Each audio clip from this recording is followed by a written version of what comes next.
തല്ലിപ്പിരിഞ്ഞ് അമ്മ general body Shweta മേനോന്റെ നേതൃത്വത്തിലുള്ള ഭരണസമിതി രാജിവെച്ചു. അമ്മയിലെ അംഗത്വവും രാജിവെച്ച് ശ്വേതാ മേനോൻ. സംഘടന വീണ്ടും കുറ്റാരോപിതരുടെ കയ്യിലെന്നും ആരോപണം. ഞാൻ ഇവിടെ റിസൈൻ ചെയ്യാണ്. I have come out of AMMA organisation.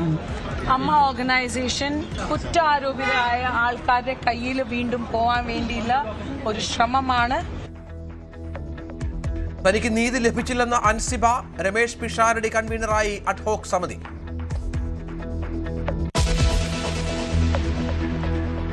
പശ്ചിമേഷ്യൻ അന്തിമ കരാർ ചർച്ചകൾ സ്വിറ്റ്സർലൻഡിൽ. ഇറാനും യുഎസും മധ്യസ്ഥരായ പാകിസ്ഥാനും ഖത്തറും.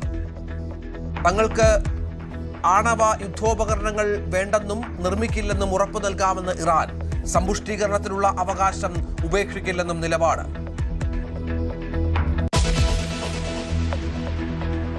നീറ്റ് യുജി പുനഃപരീക്ഷ അവസാനിച്ചു. പരീക്ഷ നടന്നത് കനത്ത സുരക്ഷയിൽ. വീണ്ടും പരീക്ഷ എഴുതിയത് 22.79 ലക്ഷം വിദ്യാർത്ഥികൾ. കുറച്ചുകൂടെ ടഫ് ആക്കുമെന്നൊരു പേടിയുണ്ട്. കാരണം ആദ്യത്തെ കുറച്ച് ഈസി ആയിരുന്നല്ലോ. അപ്പൊ നല്ല ലെവല് കുറച്ച് കൂട്ടി വരുമോന്നൊരു ടെൻഷൻ. ജന്തർ മന്ദറിൽ സമരം തുടർന്ന് CJP.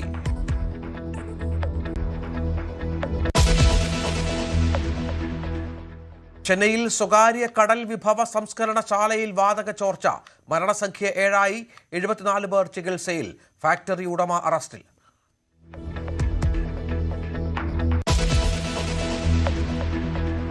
കൊച്ചിൻ ഷിപ്പ്യാർഡിലെത്തിച്ച കപ്പലിൽ പാക് അനുകൂല പരാമർശം. രാജ്യദ്രോഹ കുറ്റത്തിന് കേസെടുത്ത് പോലീസ്. കപ്പൽ ലണ്ടൻ ആസ്ഥാനമായുള്ള കമ്പനിയുടേത്. ചോദ്യമുനയിൽ 150ഓളം തൊഴിലാളികൾ.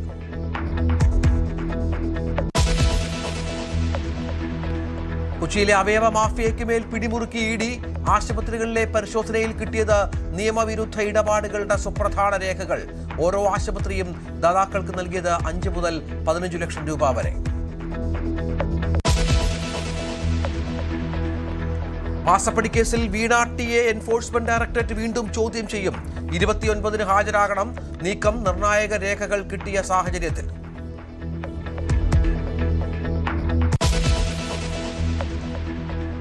അയോധ്യ രാമക്ഷേത്രത്തിലെ സംഭാവന തട്ടിപ്പിൽ ട്രസ്റ്റ് പിരിച്ചുവിടാൻ നീക്കം. നടന്നത് ഗുരുതര സാമ്പത്തിക ക്രമക്കേടെന്ന് കണ്ടെത്തൽ. കേസ് അന്വേഷിക്കാൻ പ്രത്യേക സംഘം. അന്വേഷണം അട്ടിമറിക്കാൻ ശ്രമമെന്ന് പ്രതിപക്ഷം.